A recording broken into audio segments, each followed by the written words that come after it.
آج انسان ترقی کر گیا مگر حیا گواہ بئی تھا۔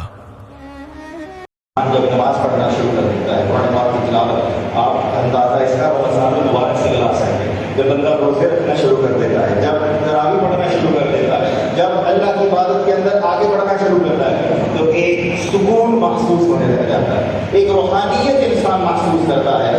اللہ کی بارگاہ میں جب وہ آگے بڑھنا شروع ہوتا ہے، اللہ کی رحمت اس کو گھیرتی ہے تو اس کا دل نرم ہونے لگ جاتا ہے، وہ روحانیت اپنے اندر محسوس کرتا ہے۔ بزرگوں نے فرمایا کہ روحانیت کو سب سے زیادہ نقصان پہنچانے والی چیز وہ آنکھوں کے ذریعے دیکھا جاتا ہے۔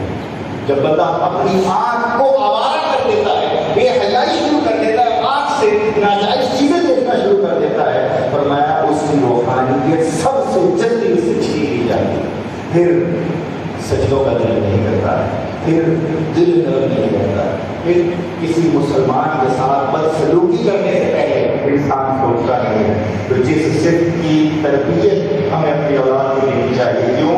کیونکہ آج کے زمانہ اور شدائی ہوتا جا رہا ہے، یعنی دیکھنا بھی سب کچھ آسان ہوتا جا رہا ہے اور ٹریول کرنا بھی سب سے آسان ہوتا جا رہا ہے۔ جیسے ہی وہ اپنے شہر سے باہر نکلے، اپنے ملک سے باہر نکلے، اگر حیا کی گٹی بچپن سے اس کو دی ہوگی تو جس مرضی ملک میں ہوگا اس کی نظریں جھکی ہوگی، اس کو اپنی بادشاہی کا خیال ہوگا کہ میں نے کوئی غلط قدم نہیں اٹھانا ہے، میں نے بے حیائی نہیں کرنی ہے، بدکاری نہیں کرنی ہے۔ اور یاد رکھیے کہ بدکاری یہ ایسا عمل ہے کہ جو کرنے والے پر قرض رہ جاتا ہے، جو کرنے والے کے ذمہ پر قرض رہ جاتا ہے، یا تو وہ یا اس کے گھر والے اس کا قرض ادا کر رہے ہوتے ہیں۔ تو اپنے اندر حیا پیدا کریں گے اور ساتھ ساتھ اپنے بچوں کی تربیت اور اس انداز سے ان کا کردار بنائیں گے کہ وہ باحیا نوجوان بنے، باحیا بن کر اس زمانے کے اندر آئیں، تو انشاءاللہ تعالیٰ ان کی نظریں بھی چپی رہیں گی، ان کا کردار بھی صاف ہوگا اور ان کا ایمان بھی سلامت رہے گا۔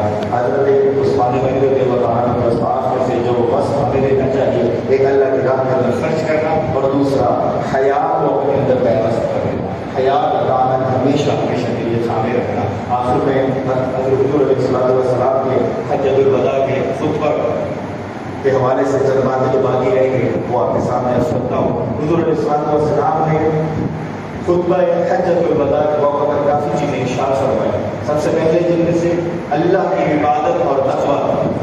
حضور علیہ السلام نے فرمایا اللہ سے ڈرو، توحید کا اقرار کرو، نماز قائم کرو، زکوٰۃ ادا کرو، حج ادا کرو اور رمضان کے روزے رکھو۔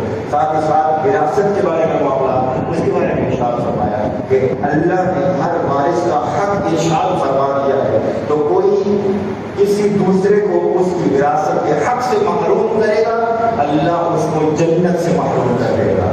تیسرا، انسان کی، مسلمان کی حرمت کے بارے میں ارشاد فرمایا اس کی جان اور اس کا مال، اس کی عزت، اس کی آبرو تمہارے اوپر ایسے ہی حرام ہے، اس کا لحاظ رکھنا اسی انداز سے تمہارے لیے ضروری ہے۔ حرمت یومکم ھذا فی شہرکم ھذا فی بلدکم ھذا، جس انداز سے حجۃ الوداع یعنی 10 ذو الحجہ کے موقع پر جو ارشاد فرمایا جا رہا ہے، فرمایا یہ حج کا دن جس طرح تم اس کا احترام کرتے ہو، اس ذو الحجہ کے مہینے کا جس طرح تم احترام کرتے ہو، اور اس عرب شریف مکہ المکرمہ کا جس طرح تم احترام کرتے ہو، اسی انداز سے تمہیں ہر مسلمان کا احترام کرنا لازم ہے۔ آگے ارشاد فرمایا کہ مجھے شیطان سے تمہیں شرک کروانے کا خوف نہیں، یعنی شیطان اس بات سے مایوس ہو چکا ہے کہ اہل عرب اب شرک کریں گے، لیکن وہ تم میں جھگڑا کروانے سے مایوس نہیں ہوا۔ مسلمانوں کے درمیان میں جھگڑا کروانا، اس چیز سے وہ مایوس نہیں ہوا ہے کہ تمہیں وہ شرک تو نہیں کروا سکے گا، تمہیں اب بت کے سامنے تو سجدہ نہیں کروا سکے گا، اپنی عبادت نہیں کروا سکے گا، لیکن تم میں لڑائی اور جھوٹ ضرور ڈلوا سکے گا۔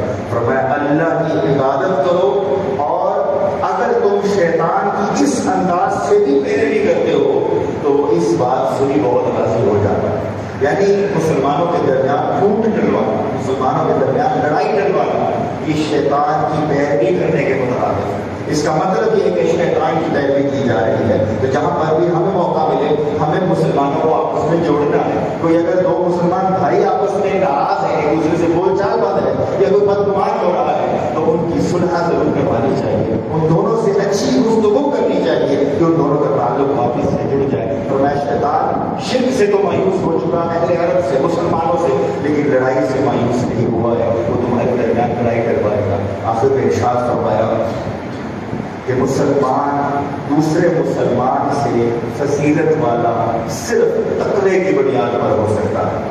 فرمایا کسی عربی کو اجمی پر، کسی اجمی کو عربی پر، کسی گورا ہو تو کالے پر، اگر وہ کالا ہے تو گورے پر فضیلت حاصل نہیں ہو سکتی ہے سوائے تقوی کی بنیاد پر۔ ان اکرمکم عند اللہ اتقاکم، فرمایا جو تم میں سے سب سے زیادہ اللہ کی بارگاہ میں مقرب ہے، سب سے زیادہ عزت والا ہے، وہ کون ہے؟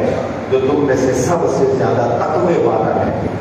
جب تم اللہ کی بارگاہ میں مقبول ہونا چاہتے ہو تو تقوی اختیار کرو، اگر تقوی اختیار نہیں کرتے تو تمہیں رنگ روپ کی وجہ سے، تمہیں حسب نسب کی وجہ سے، تمہیں مال و دولت کی وجہ سے کسی پر کوئی فضیلت حاصل نہیں ہو سکتی ہے۔ مزید ارشاد فرمایا کہ ہمارے جاہلیت میں جس انداز سے لوگ اپنا قبیلہ بدل لیا کرتے تھے، اپنا مالک یعنی غلام ہے تو اپنا آقا بدل لیا کرتے تھے، کسی سے گفتگو ہونی تو اپنا قبیلہ کوئی اور بتانا کہ اس سے عزت بڑھے گی، اپنا مالک کوئی اور بتانا کہ اس سے عزت بڑھے گی۔ فرمایا آباؤکم واحد وربکم واحد، تمہارا رب بھی ایک ہے، تمہارا باپ بھی ایک ہے۔ آگے ارشاد فرمایا کہ تم میں سے کوئی عزت حاصل کرنے کے لیے اپنا قبیلہ کوئی دوسرا بنائے، یعنی اپنی ذات کوئی ہے اور وہ عزت کے لیے، دنیا کی عزت حاصل کرنے کے لیے اپنی ذات کوئی بدل کے بتاتا ہے، فرمایا اس پر اللہ کی بھی لعنت، فرشتوں کی بھی لعنت اور تمام انسانوں کی بھی لعنت۔ اپنا حسب نسب دنیاوی عزت کمانے کے لیے بدلنے کی اجازت حضور علیہ السلام نے ہرگز نہیں دی ہے۔ پھر آخر میں ارشاد فرمایا کہ کیا تم گواہی دیتے ہو کہ میں تم تک پیغام پہنچا چکا؟ 1.25 لاکھ کم و بیش اصحاب وہاں موجود ہیں، عرض کر لگے یا رسول اللہ ہم گواہی دیتے ہیں، آپ نے اپنا حق ادا کر دیا۔ آخر میں مزید ارشاد فرمایا کہ جو غائب ہیں ان تک جو حاضر ہیں وہ میرا پیغام پہنچا ہے۔